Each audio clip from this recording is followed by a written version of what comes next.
Let's put the quizzes right in the folders.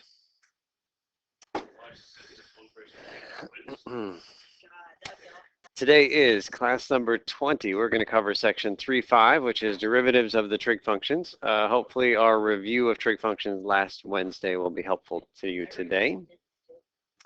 Coming up, we've got Friday this week, the steel drum project. Monday, a week from today, pipeline project is due. Our test, I guess, is coming up the week after this one. Next week is our test. Questions on the calendar? Okay. So starting here at the top of page 32 with our summary. Today we discover formulas for the derivatives of trig functions and use them with other derivative rules to solve optimization problems. Here's our demo. Below is the graph of y equals sine x. We don't yet have a way to differentiate this function, but let's try to sketch the graph of its derivative on the axes below. So if you just have a picture, you want to graph the derivative, you're going to draw a few tangent lines, estimate slopes. Yeah? I'm going to pick these 5 points. I would like for you to draw little teeny tiny tangent lines. You don't even need to use a straight edge. This is just going to be a very quick and dirty sketch. So draw a small tangent line at each of those 5 points.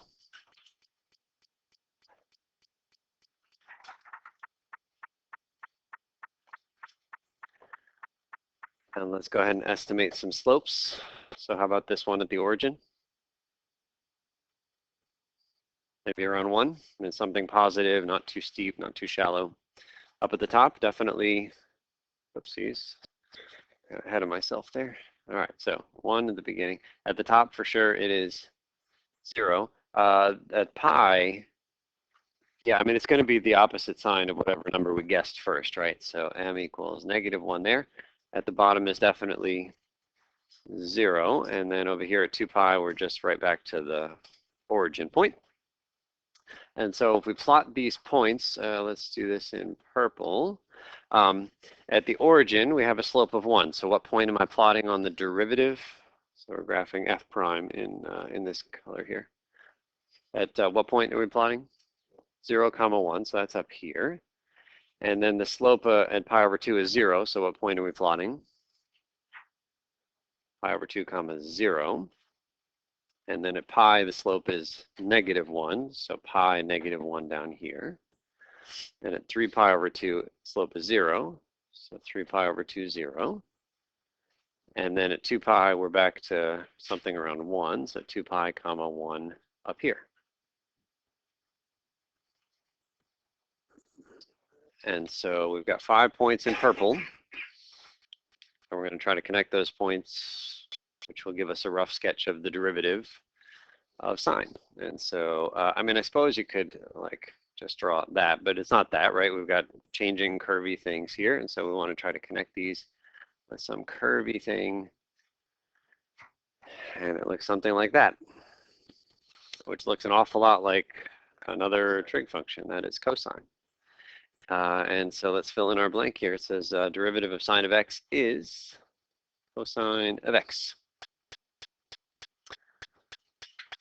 For me, so I've been teaching calculus for, I don't know, 15 years maybe. This is still one of the most surprising results I know, is that the derivative of sine of x is cosine of x. Think about the way you graphed sine of x when you first saw it, maybe in a pre-calc class. You got your unit circle. You're just tracing around points on the circle, right? As the angle increases, you got all these points going around the circle. The sine, is it the x coordinate or the y coordinate? It's the y coordinate. So you just plot angle versus y coordinate. We got our old friend, the sine graph. And somehow the slopes of the tangent lines on that sine graph are exactly equal to which coordinate on the unit circle? The x coordinate. The slope at the y coordinate of this curve is exactly the x coordinate. It's crazy. I get goosebumps. I'm also kind of cold, so that might be why. But it's crazy that the sine of cosine, that the derivative of sine is cosine. Okay, this is our normal derivative now for sine of x, but therefore we can put a chain rule thing on it. Derivative of sine of stuff is cosine of stuff times the derivative of stuff, right? Every time we get a new derivative rule, we get a new chain rule application.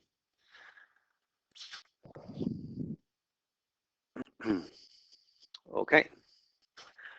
Now, a lot of times students who see the derivative of sine as cosine want to immediately say the derivative of cosine is sine, and it's close, but it's not perfect. So let's just give ourselves a reason why it's not exactly that.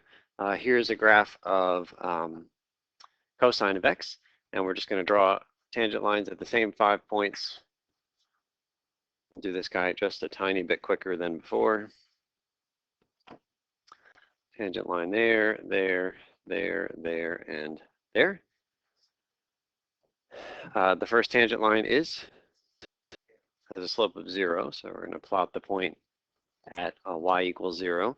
The next tangent line slope is maybe -1, so we're going to plot this next point down here at -1. Next tangent line is 0, so we're at pi 0. Next tangent line, 1 maybe, so 3 pi over 2, 1.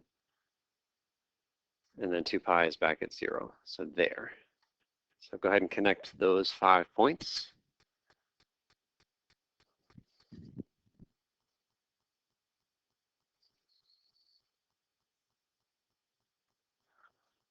And that's our sketch of f prime, the derivative of cosine. It's not sine, but what might it be? Negative sine. That's what the right answer is, right? It's definitely not the graph of sine. Sine would be at the origin going up. So this is at the origin going down. So that's true. Turns out the derivative of cosine is negative sine of x.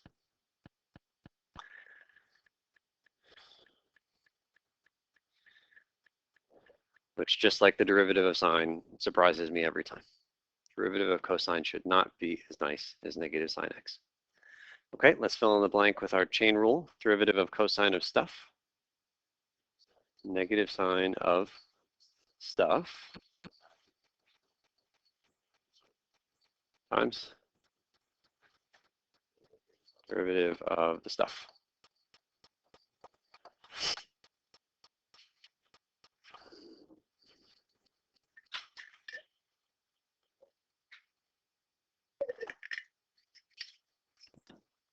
Okay, so we've seen derivatives of sine and cosine.